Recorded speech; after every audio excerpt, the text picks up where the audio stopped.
স্বাগতম বন্ধুরা, আশা করি আপনারা সবাই ভালো আছেন। আজকের গল্পটি ন্যান্সির একটি দক্ষতা ছিল, আর সেটা হলো তার অতিরিক্ত পিনিক। তার পিনিক এতটাই ছিল যে সেই পিনিক কেউ ঠান্ডা করতে পারত না। তার এই দক্ষতার কারণে পুরো গ্রাম তার সাথে ঘপাঘপ করতে চাইতো। এটি একটি ফিলিপাইনের মুভি, আর জানেনই তো ফিলিপাইন মুভি মানে শুধুই ঘপাঘপ আর ঘপাঘপ। তো চলুন আর দেরি না করে মুভির গল্প শুরু করা যাক। আর এরকম আরও ঘপাঘপ মুভি দেখতে আমাদের চ্যানেলটি সাবস্ক্রাইব করে নোটিফিকেশন বাটন অন করে রাখুন, তাহলে সবার আগে আপনি নতুন নতুন মুভি দেখতে পারবেন। গল্প শুরু হয় গ্রামের বাইরে জঙ্গল থেকে, যেখানে ন্যান্সি নামের একটি মেয়ে গাছের ওপরে তৈরি একটি ঘরে ঘপাঘপ করছিল। আর সেখান থেকে কিছুটা দূরে ন্যান্সির চাচা একটি ডায়েরিতে ন্যান্সির খদ্দেরদের নাম লিখছিল। মানে ন্যান্সি গরম জিনিস ঠান্ডা করার কাজে নিয়োজিত ছিল, আর তার চাচা ছিল তার দালাল। তো ন্যান্সি জঙ্গলে মঙ্গল করার পর ন্যান্সি তার সুন্দর বড় বড় তরমুজগুলোকে কাপড়ের নিচে লুকিয়ে চাচার কাছে পরবর্তী ক্লায়েন্টের সাথে দেখা করার জন্য চলে যায়। সারাদিনে এত মেশিন চালানোর পরে ন্যান্সির ছোট ব্রিজ পদ্মা সেতুতে পরিণত হয়েছিল, তবুও তার ক্লায়েন্টের অভাব ছিল না। তো এখন আপনি নিশ্চয়ই ভালো করেই বুঝতে পারছেন ন্যান্সি কী ধরনের দক্ষতা অভিজ্ঞ ছিল। সন্ধ্যায় নদীতে গোসল সেরে ন্যান্সি তার চাচার সাথে বাড়ির জন্য জিনিসপত্র কিনে নিয়ে বাড়িতে চলে আসে। তখন আমরা জানতে পারি তারা খুব গরিব ছিল। আমরা ন্যান্সির ছোট বোন মিশা এবং তার চাচার ছেলে দিমিত্রিকে দেখতে পাই, যারা এত খাবার দেখে অনেক খুশি হয়েছিল। রাতের খাবার দাবার খাওয়ার পর চাচা লাল পানির বোতল নিয়ে হিসেব করতে বসছিল। তখনই সেখানে দিমিত্রি আসে। মানে ন্যান্সি এবং তার বাবা কী কাজ করে দিমিত্রি তার সবই জানত। এই কাজে অনেক বিপদ ছিল, তাই দিমিত্রি তার বাবাকে একটি অস্ত্র কিনে দেয়, যাতে তিনি কোনো খারাপ পরিস্থিতিতে পড়লে নিজেকে বাঁচাতে এটি ব্যবহার করতে পারেন। বাবার বোতল থেকে 2 সিপি খাওয়ার পর দিমিত্রি ন্যান্সির সাথে দেখা করতে যায়। ন্যান্সি স্নান করছিল, কারণ অল্প সময়ের মধ্যে তাকে অন্য ক্লায়েন্টের সাথে দেখা করতে গুডাউনে যেতে হবে। তাই চাচা ন্যান্সিকে সুন্দর করে প্রস্তুত করে এবং তাকে তার ক্লায়েন্টের সাথে দেখা করতে ক্লায়েন্টের গুডাউনে নিয়ে যায়। ন্যান্সির সেই ক্লায়েন্ট তার গুদামে বসে ন্যান্সির গুদাম ঘরের মধ্যে এমন ঘোড়া চালায় যে ন্যান্সি জোরে জোরে চিৎকার করতে থাকে। এদিকে চাচা গুদামের বাইরে দাঁড়িয়ে লাল পানি খাচ্ছিল।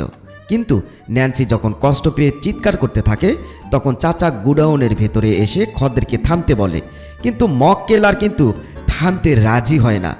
ন্যান্সি কোনো রকমে নিজের ভেতর থেকে ক্লায়েন্টের ঘোড়া বের করে চাচার কাছে চলে যায়, কিন্তু ক্লায়েন্ট চাচাকে সামান্য ধাক্কা দিতে চাচার ঘাড় কেটে যায় দিমিত্রির দেওয়া সেই অস্ত্রে, এবং ঘটনাস্থলে চাচা পটল তুলে ওপারে চলে যায়।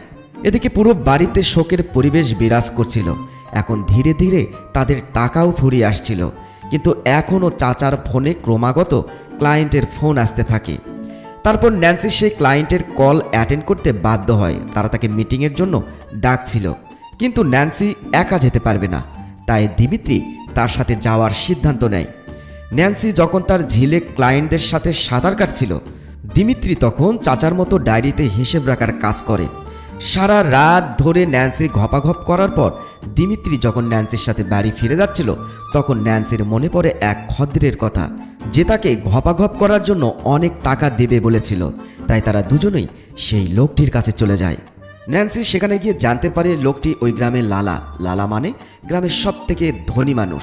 কিন্তু লালার একটা সমস্যা ছিল, তার ছেলে জোশুয়া মেয়েদের সাথে নয়, বরং সে ছেলে হয়ে ছেলেদের সাথেই ঘপাঘপ করতে পছন্দ করত। কিন্তু লালা চেয়েছিল তার ছেলে যেন সাধারণ পুরুষদের মতো হয়। তাই লালা ন্যান্সিকে ডাকে তার ছেলের সাথে ঘপাঘপ করার জন্য। এই কাজটি করার সাথে সাথে এই কথাও গোপন রাখতে হবে যে জোশুয়া এই টাইপের ছেলে। এই কাজের জন্য ন্যান্সি অনেক টাকা পায়, কিন্তু ঘরের ভিতরে যাওয়ার পর জোশুয়া ন্যান্সির সাথে ঘপাঘপ করতে অস্বীকার করে। তখন তারা উভয়ই পরিকল্পনা করে যে ন্যান্সি জোরে জোরে চিৎকার করে আওয়াজ করবে, যাতে সবাই মনে করে জোশুয়া ন্যান্সির সাথে মেসির মতো খেলছে, এবং ঠিক তাই ঘটে। লালা ন্যান্সির উপর ভরসা করে আর এটা বিশ্বাস করে যে তার ছেলে এখন পুরুষ মানুষ। এখানে ন্যান্সির টাকা নেওয়ার পর দিমিত্রি সাথে বাড়ি ফিরে আসে। পরের দিন দিমিত্রি পুরো গ্রামের মানুষের মধ্যে ন্যান্সির কথা ছড়িয়ে দেয়, যার কারণে অনেক লোক ন্যান্সির ঝিলে সাঁতার কাটতে আসতে শুরু করে। সবকিছু ঠিকঠাকই চলছিল। বেশ ভালো টাকাও আসতে থাকে। তারপর একদিন পুলিশ অফিসার স্যামুয়েল তাদের ব্যবসার কথা জানতে পারে। তৎক্ষণাৎ দিমিত্রির সাথে দেখা করে এবং তার কমিশন ঠিক করে। এরপর সেও ন্যান্সির সাথে ঘপাঘপ করে, আর আজ পর্যন্ত এমন মজা সে কখনো পায়নি। এখানে স্যামুয়েল দিমিত্রিকে তার পুরুষদের প্রতি আকর্ষণ হওয়া কনস্টেবলের সাথে ঘপাঘপ করতে বলে। তখন দিমিত্রি এটা করতে বাধ্য হয়। এই সময় দিমিত্রি বমিও করে ফেলে। এভাবে 2 মাস কেটে যায়। এখন দিমিত্রিও গ্রামের মহিলাদের সাথে মিটিং করতে শুরু করছিল। এই 2 ভাই বোন মিলে একটি ঘপাঘপ পরিবার তৈরি করে। একদিন এক নারীকে সন্তুষ্ট করার পর দিমিত্রি ন্যান্সির সঙ্গে বাড়ি যাচ্ছিল। তখনই রাস্তায় স্যামুয়েলের সাথে দেখা হয়। সে তাদের উভয়ের কাছ থেকে কমিশন নিয়ে চলে যায়। পরের দিন ন্যান্সি খুব অসুস্থ হয়ে পড়ে। তাই দিমিত্রি ন্যান্সিকে কম্বল দিয়ে ঢেকে ওষুধ আনতে বাইরে যায়। এদিকে স্যামুয়েল গ্রামে ঘুরে বেড়াচ্ছিল। স্যামুয়েল একটি যুবতী মেয়েকে দেখতে পায় যে কলেজ থেকে বাড়ি ফিরে যাচ্ছিল। স্যামুয়েল মেয়েটিকে পছন্দ করে ফেলে। তাই সে তার পিছনে পিছনে তার বাড়ি পর্যন্ত পৌঁছে যায় এবং বাড়িতে পৌঁছে দেখে মেয়েটি তার কামিজ পরিবর্তন করছে। আর স্যামুয়েল গোপনে জানালার বাইরে থেকে সব দেখছিল। অন্যদিকে স্যামুয়েলের কনস্টেবল বন্ধু পুরোপুরি নেশায় মত্ত ছিল। তাই দিমিত্রি তাকে ঘপাঘপের জন্য ডেকে নিয়ে আসে। কিন্তু সে এত মাতাল ছিল যে দিমিত্রির আর কিছুই করা লাগে না। খুব স্বাচ্ছন্দ্যে সে কনস্টেবলের মানিব্যাগ থেকে টাকা এবং তার দামি ঘড়িটি নিয়ে চলে যায়। সেই ঘড়ি বিক্রি করে দিমিত্রি ওষুধের ব্যবস্থা করে। ওষুধ খাওয়ার সাথে সাথে ন্যান্সির অবস্থার অনেক উন্নতি হতে শুরু করে। ন্যান্সির অসুস্থতার কারণে দিমিত্রি তাকে কাজ করতে হচ্ছিল। তাই দিমিত্রি ন্যান্সির যত্ন নিতে জোশুয়াকে ডাকে। জোশুয়া খুব আদর যত্ন করে ন্যান্সির দেখাশোনা করতে শুরু করে। অন্যদিকে দিমিত্রি কনস্টেবলের কাছ থেকে চুরি করা ঘড়িটি বিক্রি না করে নিজের হাতে পড়েছিল। এই কারণে ইজিলি সে স্যামুয়েলের হাতে ধরা পড়ে যায়। কনস্টেবল ও স্যামুয়েল তাকে অনেক মারে এবং জেলে ভরে দেয়। একই লকআপে দিমিত্রি সেই স্কুল ছাত্রীটিকেও দেখতে পায় যাকে স্যামুয়েল ধরে নিয়ে এসেছিল। এখন পর্যন্ত স্যামুয়েল মেয়েটিকে স্পর্শ করেনি, কারণ স্যামুয়েল তার সাথে জোর করতে চায় না, সম্মতি নিয়েই তার সাথে ঘপাঘপ করতে চায়। অন্যদিকে দিমিত্রি না আসার কারণে পরিবারের খরচ মেটানো অনেক কঠিন হয়ে পড়েছিল। দোকানের মালিকরাও ন্যান্সির কাছে আর টাকা ধার দিতে অস্বীকার করে। দুর্বলতার কারণে ন্যান্সি বাড়িতে অজ্ঞান হয়ে পড়ে যায়। যাই হোক, বাড়িতে তার ছোট বোন ছিল, যে কারণে কোনোভাবে ন্যান্সির জ্ঞান ফিরিয়ে আনা সম্ভব হয়। অন্যদিকে দিমিত্রি জেলে সে মেয়েটির সাথে কথা বলে। আমরা জানতে পারি মেয়েটির নাম আমায়া। আমায়া দিমিত্রির কাছে সাহায্য চায়, কিন্তু দিমিত্রি নিজেই নিজের চেষ্টায় ব্যস্ত ছিল। তাদের কথা শুনে স্যামুয়েল রেগে সেখানে আসে আর আমায়াকে ভয় দেখানোর জন্য তার সামনে দিমিত্রিকে মারধর করতে শুরু করে। স্যামুয়েল দিমিত্রিকে বলে মুখ না খুললে সে বেঁচে থাকবে। আর ঠিক তখনই স্যামুয়েলের এক বন্ধু আসে, যার কথায় স্যামুয়েল আমায়ার পোশাক পরিবর্তন করে আর তার কমলা লেবুগুলো স্পর্শ করে। এসব দেখে দিমিত্রির খুব খারাপ লাগে, কিন্তু সে এখন কিছুই করতে পারছে না। রাতে দিমিত্রিকে আবার কারাগারে রাখা হয়। দিমিত্রি আমায়াকে সান্ত্বনা দেয়। অন্যদিকে স্যামুয়েল দিমিত্রির ডায়েরি হাতে পায়, যাতে সব হিসাব নিকাশ লেখা ছিল। স্যামুয়েল এটি দিমিত্রির কাছে নিয়ে আসে এবং তাকে তার ক্লায়েন্টদের সম্পর্কে জিজ্ঞেস করে। এরপর স্যামুয়েল দিমিত্রিকে জেল থেকে ছাড়ানোর জন্য টাকা চায়, কিন্তু দিমিত্রির সব টাকা ন্যান্সির ওষুধ কিনতে খরচ হয়ে গিয়েছিল। এবার স্যামুয়েল টাকা রোজগারের আরেকটি উপায় বের করে। সে ডায়েরি থেকে নাম্বার নিয়ে একজন ক্লায়েন্টকে ফোন করে থানায় ডেকে আনে। তাকে আমায়ের সাথে ঘপাঘপ করার অফার দেয় এবং বিনিময়ে অনেক টাকা চায়। আমায় ছিল কচি বয়সের মেয়ে, তাই খদ্দের তাকে দেখা মাত্রই তার ললিপপ টেস্ট করতে চায়। তখনই স্যামুয়েল এসে ক্লায়েন্টকে মারধর করে তাড়িয়ে দেয়। এটি দেখে দিমিত্রি বুঝতে পারে স্যামুয়েল আমায় সম্পর্কে ভালো চিন্তা করে। তাই সে স্যামুয়েলকে বলে সে এবং তার বোন স্যামুয়েলের জন্য এই কাজটি করবে। এজন্য তাকে এখানে ন্যান্সিকে ডাকতে হবে।